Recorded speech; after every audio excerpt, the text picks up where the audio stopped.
कहते हैं कि जहां चाह हो वहां राह निकल ही आती है। यदि आप अपनी सोच में सकारात्मक बदलाव करें तो परिणाम खुद ब खुद निकल आते हैं। ये कहानी है ऐसे ही एक किसान की, जिसकी सकारात्मक सोच आज देवास जिले के हजारों किसानों के लिए प्रेरणा बन रही है। खेती में नवाचारों को किस तरह से बढ़ाया जाए, कैसे किसान अपनी भूमि से अधिक उत्पादन प्राप्त करे, कैसे खेती में नूतन प्रयोग और तकनीक का समावेश किया जा सके, इसके लिए किसान कल्याण तथा कृषि विकास विभाग अपने कृषि विस्तार सुधार कार्यक्रम आत्मा योजना के तहत किसानों को लगातार प्रशिक्षित और प्रेरित कर रहा है। विभाग से ही प्रेरणा प्राप्त कर देवास जिले के कन्नौद विकास खंड के ग्राम भिलाई के प्रगतिशील कृषक राम भरोत जिनोदिया ने जैविक खेती को अपनाकर अपने खेतों की सूरत बदल दी। जब मैं 74 में खेती करने आया था, उस टाइम पे ज्वार, कपास, अरहर ये फसलें होती थी। गेहूं, चने बहुत कम होते थे।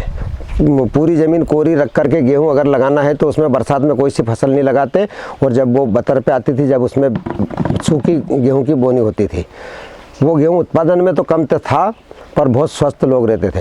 धीरे धीरे जब रासायनिक का बढ़ा दौर, तो किसानों में कंपटीशन होने लग गया। इन्होंने इतने एकड़ में इतना पैदा किया तो मैं इससे और ज़्यादा करूँगा, मैं इससे ज़्यादा करूँगा। इस प्रकार से रासायनिक को देते देते देते देते मतलब खेती में मतलब अनाप शनाप पैदा आने लग गई। पुरातन में वैदिक खेती जिस प्रकार से होती थी, जीवाणु गाय के गोबर से, गोमूत्र से, इस प्रकार से खेती, जब रासायनिक खाद बिल्कुल नहीं था, तब फसलों में स्वाद भी अच्छा था, खाने वालों की सेहत भी अच्छी रहती थी।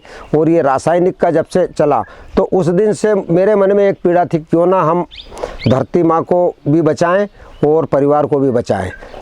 किसान राम भरोत को भले ही खेती विरासत में मिली हो, लेकिन इस खेती को उन्नत खेती में तब्दील किया उनके अथक परिश्रम ने। लगातार खेती करने के बाद उन्हें साल दर साल उत्पादन में तो बढ़ोतरी मिल रही थी, लेकिन उनके दिल में एक टीस भी थी जिसे वे किसी से बयां तक नहीं कर पा रहे थे। कम पढ़े लिखे होने के बाद भी वे धरती को रसायनों से मुक्त बनाने का सपना तो संजो रहे थे, लेकिन इसके लिए उन्हें मार्गदर्शन कहां से मिले, इसकी चिंता भी उनके जहन में चल रही थी। लेकिन कृषक राम भरोत जी की इसी चिंता को दूर किया आत्मा विभाग देवास ने, जिनके अधिकारियों के सतत भ्रमण, प्रशिक्षण, किसान गोष्ठी, फार्म स्कूल, किसान अभिरुचि प्रशिक्षण कार्यशालाओं के माध्यम से किसान राम भरोत को जैविक खेती की संपूर्ण जानकारी अपने ही गांव में उपलब्ध हुई।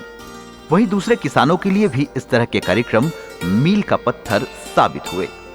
विभाग ने गांव में ही परंपरागत कृषि विस्तार कार्यक्रम के अंतर्गत जैविक खेती करने वाले किसानों का समूह बनाकर उन्हें जैविक खेती की सभी विधियों जैसे खेत तैयार करना, जैविक खाद जैसे वर्मी कंपोस्ट, वर्मी वॉश, मटका खाद, नाडेप खाद, नीम पत्ती प्रयोग, नीम काढ़ा, पंचगव्य, जीवामृत जैसे जैविक खाद बनाने का भी प्रशिक्षण दिया।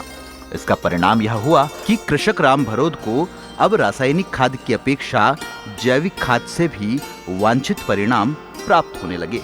जी सर, जब 1998 से खेती करने लगा, तब शुरू साल तो उतना कोई तकनीकी ज्ञान ये पूरा नहीं था। जब कृषि विभाग से मिला तो उनके द्वारा दिनों दिन सुलभता होती गई, उपकरण भी मिलते गए, और 2012 में मुझे पुरस्कार भी मिला, सम्मानित किया गया मुख्यमंत्री जी के द्वारा।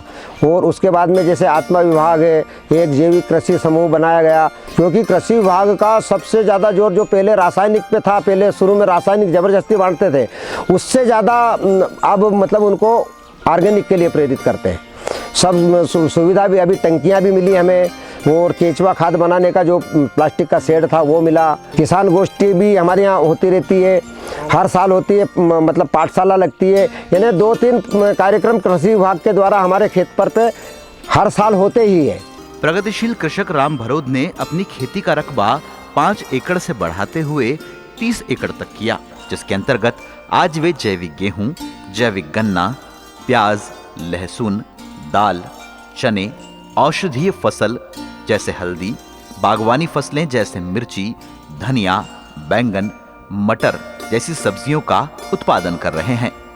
सरकार की परंपरागत कृषि विकास योजना अंतर्गत देवास जिले में कृषकों का क्लस्टर बनाया गया था। क्लस्टर बना के उन्हें प्रशिक्षण दिया गया। इसके अलावा उन्हें कुछ जैविक सामग्री भी प्रदान की गई थी और उनको गाइड किया गया था कि किस प्रकार से वो जैविक खेती करेंगे। उसी के तारतम्य में कृषकों ने ये जैविक खेती करना शुरू किया। जैविक खेती अंतर्गत समय समय पर प्रशिक्षण भी किया जाता है और जहाँ पे क्लस्टर बनाए गए हैं उन क्लस्टर्स में प्रदर्शन डाले जाते हैं और प्रदर्शन में आसपास के किसानों को दिखाने के लिए बुलाया जाता है और प्रशिक्षण दिया जाता है कि इस प्रकार जैविक खेती किया जाता है और कैसे यह फ़ायदेमंद है किसानों के लिए और अपनी मिट्टी के लिए। जैविक खेती के अलावा आत्मा योजना अंतर्गत प्रशिक्षण और भ्रमण कार्यक्रम आयोजित किए जाते हैं। तो कोशिश करते हैं हम कि इन क्लस्टर्स में हम प्रशिक्षण का आयोजन करें और इसमें एक्सपर्ट को बुला के हम प्रशिक्षण करवाते हैं। जैविक खेती के बारे में बताया जाता है। शासन का भी जोर है कि किसान जैविक खेती अपनाएं और अपने मिट्टी को स्वस्थ बनाएं, अपने गांव को खुशहाल बनाएं। विभाग के सहयोग से अब कृषक राम भरोद का यह प्रयास रंग लाने लगा है। उनकी खेती में उन्नति का रंग अब नजर आने लगा है।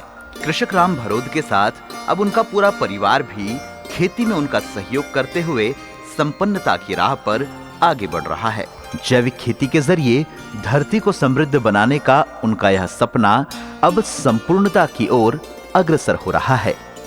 आइए हम भी कृषि विभाग देवास और आत्मा परियोजना के साथ मिलकर अपने सपनों को पंख लगाएं, जैविक खेती को अपनाएं, अपने खेतों में हरियाली लाएं, परिवार में खुशहाली लाएं।